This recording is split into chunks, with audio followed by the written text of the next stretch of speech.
guitar pedals. We've been getting a ton of stuff done in the past month or two. Like I think, how many people have bought kits and everything? Gosh, we had, There's a lot. there were 13 kits initially, and maybe half have been finished, or so, maybe more.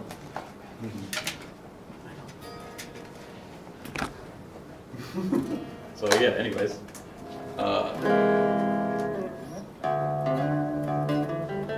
These are some of the ones we've been building. Let's see, right here we got the Octavia, which is basically like an octave doubler and like a really heavy distortion pedal put together. So this is like a clean signal.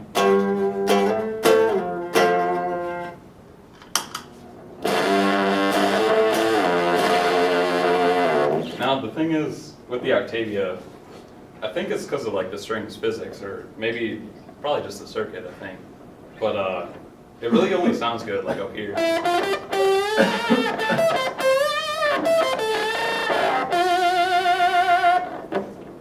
see. And right there you can hear the octave effect, like. That's what that is.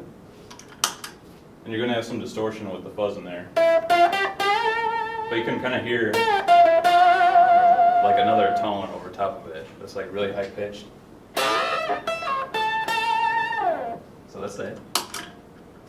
This one's the Orange Squeezer compressor pedal.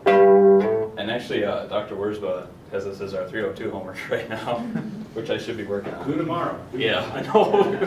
Yeah, submit a video. Yeah. So anyways, here's the clean signal. And I think AJ demoed this last week, but just to clarify. So you have a big difference in volume because I guess because of the amplifier stage. It is amplifier. Mm-hmm. And what it's also doing is it has a feedback loop inside it that when you have a signal that's decaying like this, it takes the output that's like slowly decaying and it feeds it back in through the amplifier so that the sustain is longer because the wave is like constantly being amplified. And then after a certain point, the signal is too low and then it just dies out completely. Like that. So if I do without it, okay. Now that's like, I don't know, probably like 5 seconds or something.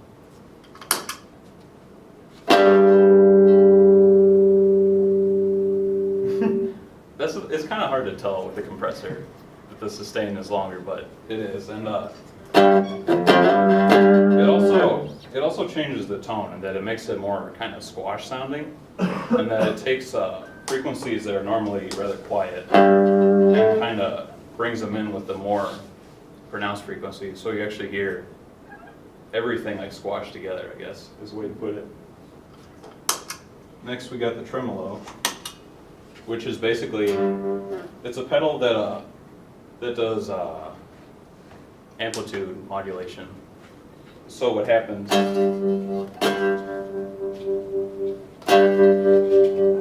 you have your wave, and basically the volume is just being modulated up and down and up and down.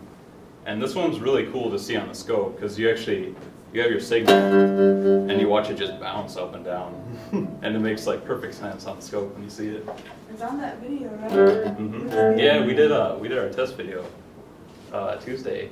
We actually have all these effects on the oscilloscope, so you can see what they look like. The video's on our website now, so if you want to check it out, Yeah.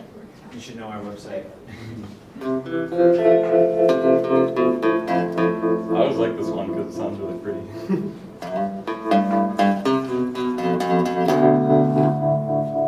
So yeah, and this one, it has a speed control.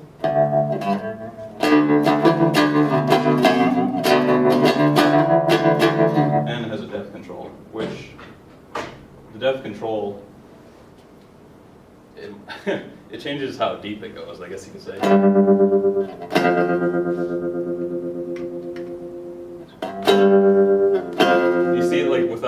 without the depth, it's a lot more subtle. And then with the depth. This one I was had a hard time hearing too.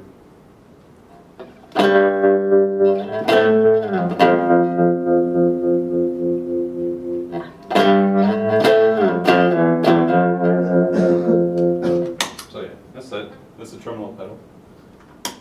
And the one we've been building for probably 2 years now is the Phase 45, which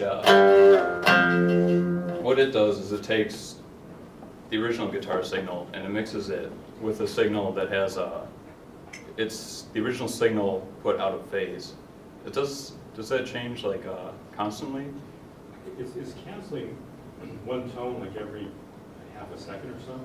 So you play the note and all of a sudden that's disappeared, goes back again, disappears, goes back again. So that's giving that wah-wah kind of sound. Yeah, this one's pretty funky on the scope too, because it'll basically, you have a wave, and you see the wave like bounce up and down like the tremolo, but it's also like, it looks like it's kind of shifting back and forth because the phase is going everywhere. So this one's really like spacey sounding.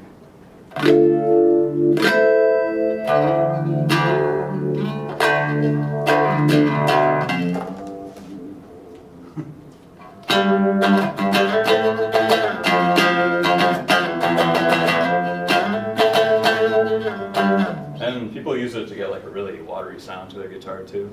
And guys like Jimi Hendrix were known for a similar model, actually an earlier model of the bass pedal called a Univibe, that you can actually use this pedal to get similar tones. But yeah, so that's what we've been building.